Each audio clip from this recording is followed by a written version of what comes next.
Welcome back to Blue Rush. It's our New York Giants podcast for the New York Post. I'm Brandon London. I'm joined by two-time Super Bowl champion Giants kicker Lawrence Tynes. And filling in for Paul Schwartz today, we have the legendary longtime New York Post sports columnist. It's the great Steve Serby in the building. We also are going to be joined in a bit by one of our teammates, another two-time Super Bowl champion, Dominic Hixson. But as you guys know, before we bring Hixson in, let's talk about this game. Fellas, the Giants lose to the 49ers 30-12, all the way out in the Bay Area on a Thursday night, another prime time loss. Serby, you're the guest right now. I can tell by the look on your face, you have a lot to say with that smile. Go all in, man. What were your thoughts on this football game? Another prime time loss for the New York Football Giants. Well, the Giants are in a tier with everyone else not named Cowboys, 49ers, or Eagles. It's a shame they don't play in the NFC North or the NFC South. So there's those three elite teams, and then in the NFC, there's everybody else. And the Giants, unfortunately for the Giants, belong with everyone else. The 49ers we saw last night are a mature program. They have swagger on both sides of the ball, specifically in the trenches where the Giants are still needing additional personnel.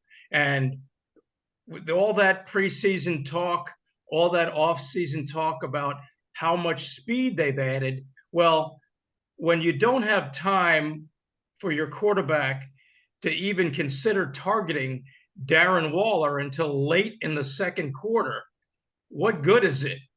The 49ers, the Giants do not have a CeeDee Lamb. They don't have a Deebo Samuel or a Brandon Ayuk. And most importantly, right now they don't have an offensive line to hold up against a pass rush like the 49ers and the Cowboys. And speaking of pass rush, what's disappointing is Azeez Ojulari cannot stay on the field again. And this forces Wink Martindale to just blitz at every turn to try to get pressure on the quarterback. And Kayvon Thibodeau has one sack, got his first last night, but that they need another pass rusher if Azeez Ojulari cannot stay on the field. So Tons, let's stay on the pass rush right now. Let's stay in the trenches. Let's get dirty, get real about this game. Wink Martindale, how do you think he called that game? Was that more on him, or would you put this one on the actual players? I thought Wink did what he had to do to try and win the game. The reality is, like Steve said, the false narrative of the Giants were going to be a top tier team in the NFC is just not true. They're just not at that level. They're in the group with everybody else. I thought Wink did what he had to do. Ojulari can't stay healthy. Kayvon's doing what he can do. The defensive line, for whatever reason, I don't understand this either, guys, is the whole Dexter Lawrence vanishing act. Like, why is he not playing? You see he came out in the third quarter, first drive of the third quarter, and he's not in there. I don't understand. Maybe he's nursing something. I'm not sure. But again, I think Wink did what he had to do, guys. If you remember, there was some chances early to flip that game around real quick with some interceptions. We just didn't do it. They still don't have a turnover. They got one sack. I think they're learning by baptism by fire, these young corners. Of course, Deontay's hurt right now, so we'll see where that goes. But I thought he did fine. 84% blitz. They had a chance. Guys, this game was 17-12 with about 10 minutes left in the third quarter. Almost could have been 17-14. So the problem is they just couldn't get off the field on third down. That's their big Achilles heel. It's been their Achilles heel. If you look back to last year, they weren't very good on third down. They're not very good at stopping the run. That's just a staple of Wink Martindale's defense. He's going to probably feel some heat this week to some extent, but I think he gave them a pretty good chance early on in this game to flip the script and get some picks, but they just didn't make the plays. Agreed. This one's not on Wink. As players, you're going to go back and watch this film, and you're going to realize that there were times throughout the game to not only stop momentum, but create momentum. And that's on both sides. But since we're talking about the defense, let's stay there. Like you said, dropped interception by Dory Jackson. George Kittle did a great job breaking that up. Deontay Banks had the dropped interception in the end zone. There were times where the Giants defense had a chance to stop the bleeding and create the bleeding. We're talking about that scoring drive where they go down and it's 3rd and 13 twice. There's a 3rd and 11, missed tackles. And I know the Coach Dable's going to get some flack because they didn't practice hard throughout the week. And that's what people are saying now. Football has gotten soft. They're not practicing. Well, there's a reason people want to go back to hard school football because guys are missing tackles. Guys are missing wide open, tell the ref to put his fist up for 4th down type tackles to get the ball back for the offense. So going forward, I don't know what they do on in practice when it comes to trying to generate getting better at tackling. You're in the NFL. You should know how to tackle. But again, I think Wink Martindale did what he was supposed to do and did what he had to do against a machine, a system like a Kyle Shanahan. Brandon, if I could just make a quick statement there. Sorry for interrupting. You have to be willing to tackle. And I'm not calling anybody out here, but these corners, they don't look like they want to make the tackle, if that makes sense. And there's a lot of it's on that outside. These guys have to know to play this game, you got to be physical. And right now, they're just not a very physical outfit in the secondary at all. Bunch of arm tackling. That was a huge, huge problem yesterday. I don't have the number of missed tackles. I'm sure that'll come out later today from all the Twitter GMs. We'll get a full breakdown, so we'll be able to see those. Brock Purdy, 310 yards passing in the air. Christian McCaffrey, over 100 total yards. Deebo Samuel, 6 catches, I believe 127 yards. It's almost like you saw a couple chunk plays, but it was more of like a rhythm that the San Francisco 49ers offense had. Serby, I guess you watching the game from the beat writer standpoint, you were off. You didn't have to write. You were a fan last night. But from a beat writer standpoint, break down what would you have wrote about from that game? What's the tale of the New York Football Giants right now? What's the storyline? I would have written about, again, Daniel Jones having very little chance to be Daniel Jones, to be the $40 million man when he's under duress the way he is and has been against those elite pass rushers behind that makeshift offensive line. You know, no Andrew Thomas. Even with Andrew Thomas, look, the Giants have faced Micah Parsons and Nick Bosa 2 of the first 3 weeks. And they don't have a Micah Parsons or a Nick Bosa because nobody does. So, and here's another thing about the Giants offense. We've talked about the defense plenty.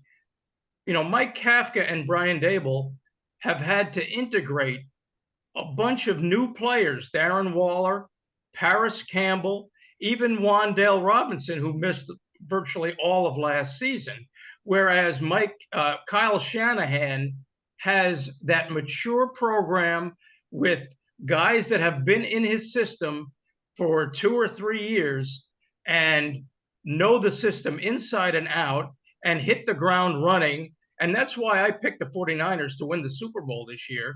And the Giants simply are not in that class.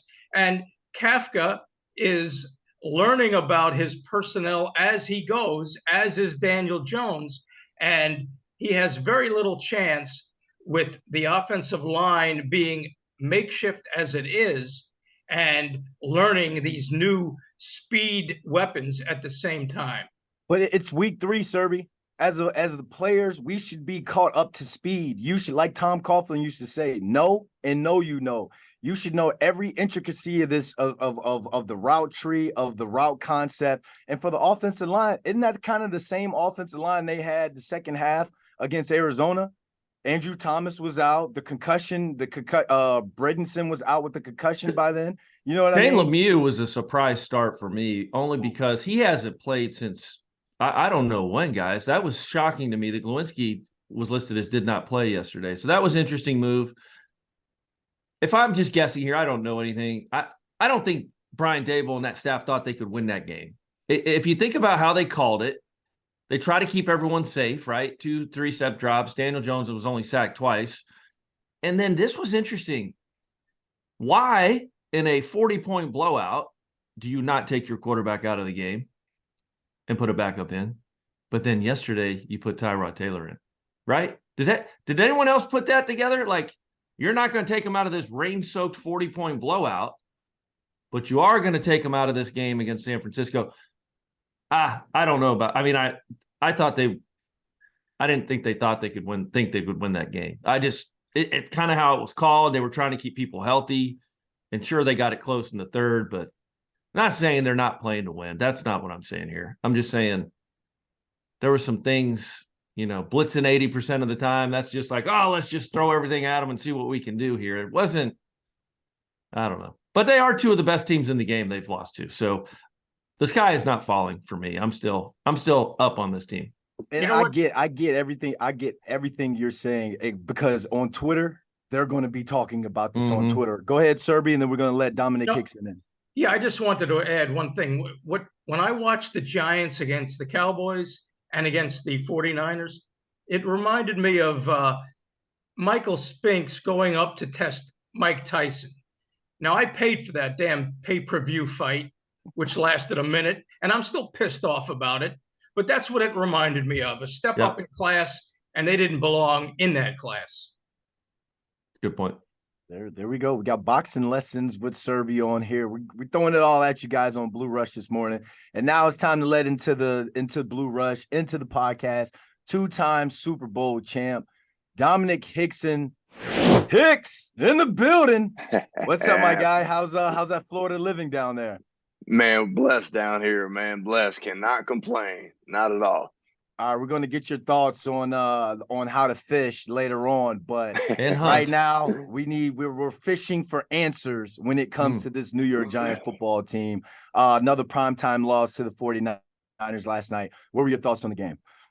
Man, I mean, third down, just third down, inefficiency on offense, and then, on defense just couldn't get off the field, a couple penalties, a couple third and longs. I mean, when Debo ended up catching that screen and taking, I think, for 15 yards, I mean, that's just a tough field to swallow, tough field, to come back from. And, I mean, defense played well enough to win.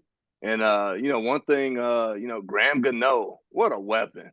I mean, you get even relatively close to midfield and you got opportunity for 3 points. So, that's a, kind of headed in the right direction. But, yeah, it's just tough, man. Just third down inefficiency on one end and, not being able to get off field on the other.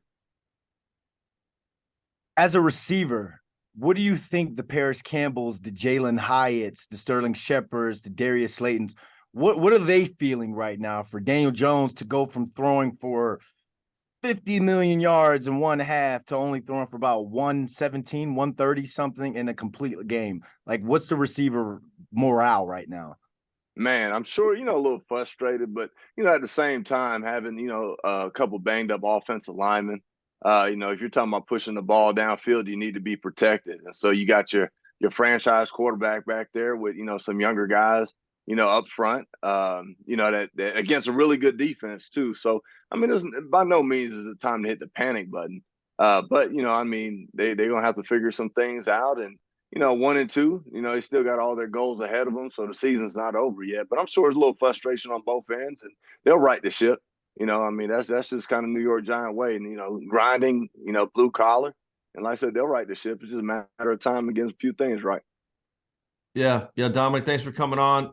Speaking of the 850, that's where Graham Gano was from too. So Tate High. Yeah, Tate High, baby. What is your, there's a lot of, you're either on one side of the fence or the other. Do you like Daniel Jones? Would you like to play for Daniel Jones? Yeah. I mean, I would. I mean, just from what I could see as a fan, and we'll hopefully get to see a game in person, but just his demeanor, on the sideline, on the field. I mean, I feel like it's Eli-esque. You don't know if he threw 4 touchdowns or 4 interceptions, and he keeps getting after it. So, yeah, I mean, I definitely would. And, he runs a little faster than Eli, too, and that's why I thought maybe, last night I thought, he may be on his feet a little more running. But, yeah, I mean, like I said, I think he could play. And, like I said, I think it was a good deal what the Giants did by locking him in, and now it's just trying to build everything around him and, get it right. Serby. I was wondering, Dominic, have you watched or seen Jalin Hyatt, the rookie? Yes. So I saw some things online. Yeah. Does he remind you of you in any way? Yeah, I mean, I think he's extremely deceptively fast. You know, you look at his times running, and you're like, man, he's really fast. You look at him on the field, he's just gliding through. So, yeah, I mean, I do see a resemblance there. Yeah, of course they didn't have Daniel Jones had no time to even try to target him, and Right. I don't know how many snaps did he play, but it certainly wasn't many. But we'll be hearing from Jalin Hyatt the way we used to hear from Domenik Hixon against more manageable defenses. Yeah, I mean, Right. and that's what was missed last night on offense, that chunk play, that big play, that explosive play to Absolutely. kind of, again, I keep saying it, it's about creating and stopping momentum. A big play, and Hicks, you can kind of jump in on this. A big play not only gets the offense going, but it gets the defense going as well. And you see some of the tip balls that just go up in the air and then hit the ground.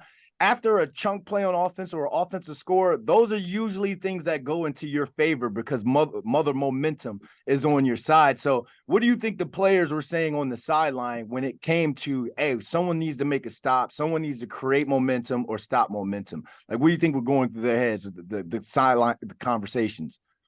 Yeah, I mean, I think you're absolutely right, Brandon. I mean, it's one of those deals where, hey, just throw the ball up and give your guy a chance. I remember Coach Gilbride and Coach Sean and Gilbride Jr. Them. I mean, sometimes it was just like, hey, we're gonna throw it up to you, just give you an opportunity to make a play. There's no magic about it. We're gonna take 3 steps and let it ride and just throw the ball up. So again, that's what was missing last night. Just a big play, something that, could get everyone hyped up. And it was just kind of and again, I don't think it was till the second half till they started to push downfield, a couple plays.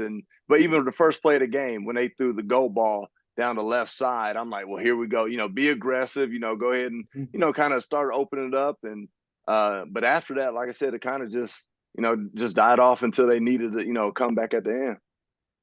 Yeah, the time of possession was crazy, 2-1. The Giants only ran it 11 times. And of course, you guys, you have to run the ball to push the ball down the field.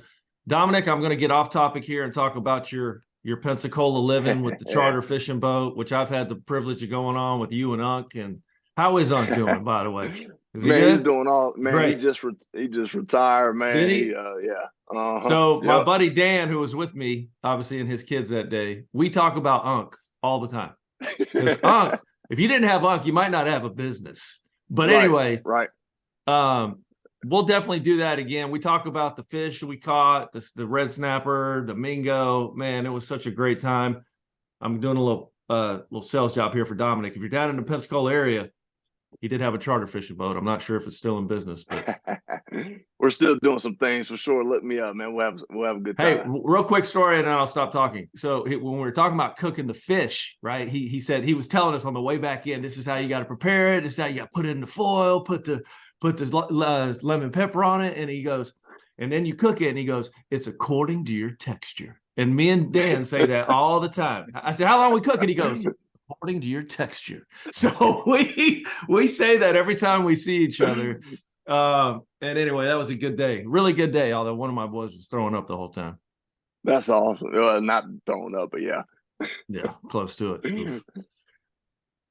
During your 2 Super Bowl runs, Hicks, did you ever go through any adversity? Well, obviously I know about the first one, but talk about the adversity and pushing through, and does this team resemble any of those teams? I think every team is unique. When I tell people about our Super Bowl runs, and I felt like our teams were close even off the field.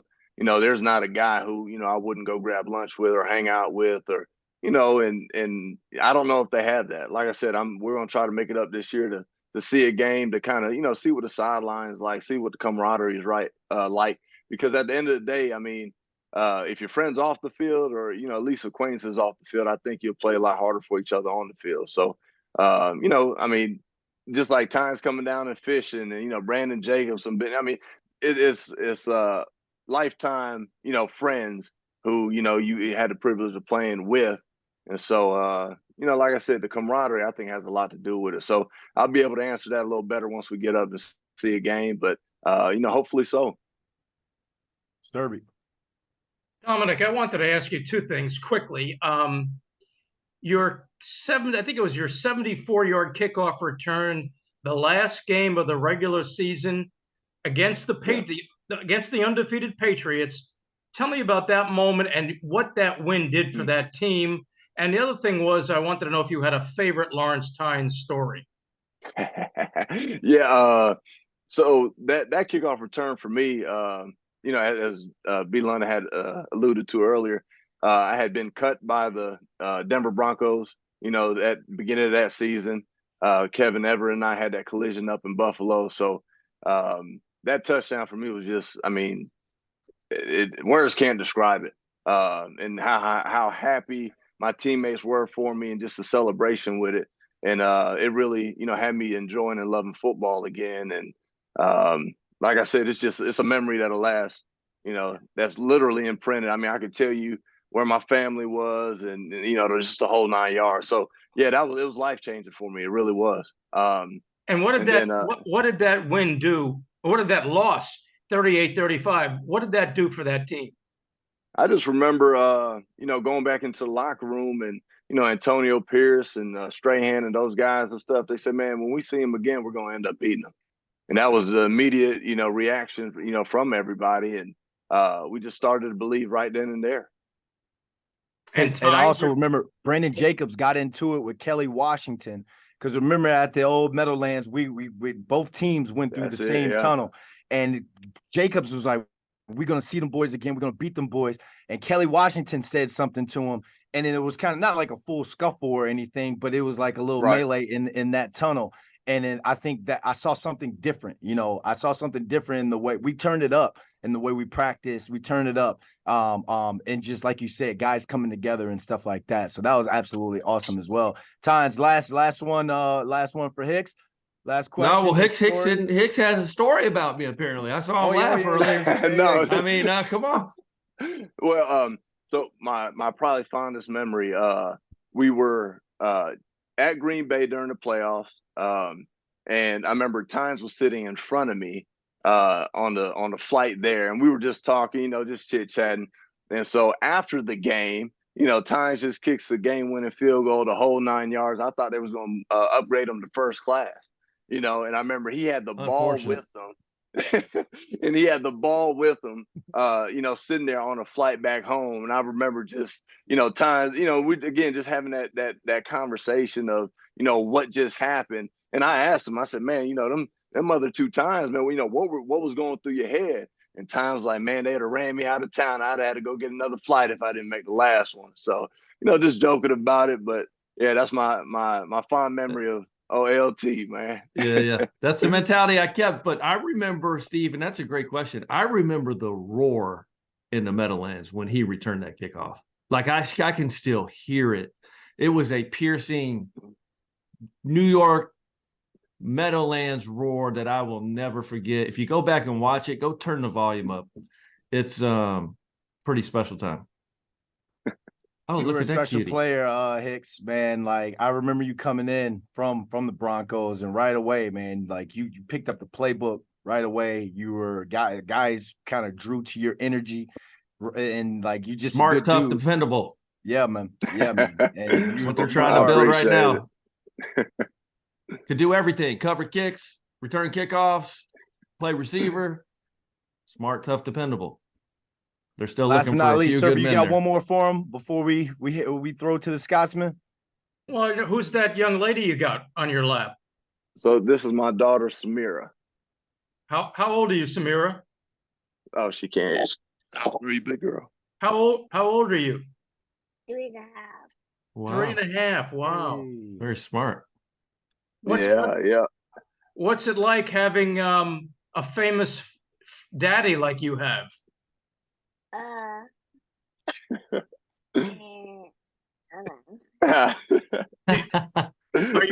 Are you a football fan? You like football? Who's your favorite team? Eagles. Oh, Lord have mercy. Things were going really well. Got to work on the parenting there, Dominic. Got to work on the parenting. Look, my goodness. It's tough. It's tough out here. The whole internet, the whole deal is tough. Oh, it's tough. The Eagles. Jalen Hurts is making it tough on me. Yeah. He's a very likable young man. Yeah, man. But yeah, she That's funny. She playing the 5U soccer. I was telling B London the other day, man. We got a game tomorrow. We were coaching yesterday, and yeah, good times. Coach Hicks. Hey man, I want to definitely, you got to get up here for a game, man. I'll connect with you offline on getting you up here and stuff like that. Would love to see you up here. And thanks for hopping on with us. Thanks for being such a great teammate and just overall great dude in life, man. Keep crushing life. Hey, I appreciate y'all, man. Appreciate the invite. And that says cheerio to episode 152. Lots of shows of Blue Rush, our New York Giants podcast from the New York Post. Thanks to Jake Brown and Andrew Harps for producing the show. Lawrence, we have a little bit of a break here. No Giants football on Sunday. What are you going to ever do this weekend? Are you going to watch more football, or are you going to take a break from the bloody Giants? Oh, I love the football. Gonna probably drink lots of tea and lemon water. Keep the vocal cords fresh for our next episodes. Please subscribe to Blue Rush on Apple Podcasts, Spotify, or wherever you get your pods. Watch full episodes by subscribing to the New York Post Sports YouTube page. A little tongue twister there. Just follow the Blue Rush playlist. Give us a wee thumbs up and comment below. How do you feel now about this Giants football team? For Brandon London, Steve Serby, Dominic Hixson, lots of people in the house today. I'm Lawrence Tynes. We're returned for our Blue Rush preview podcast Thursday as we look towards the Giants Monday night football matchup against those bloody Seahawks. Thanks for listening to Blue Rush, folks. Cheerio!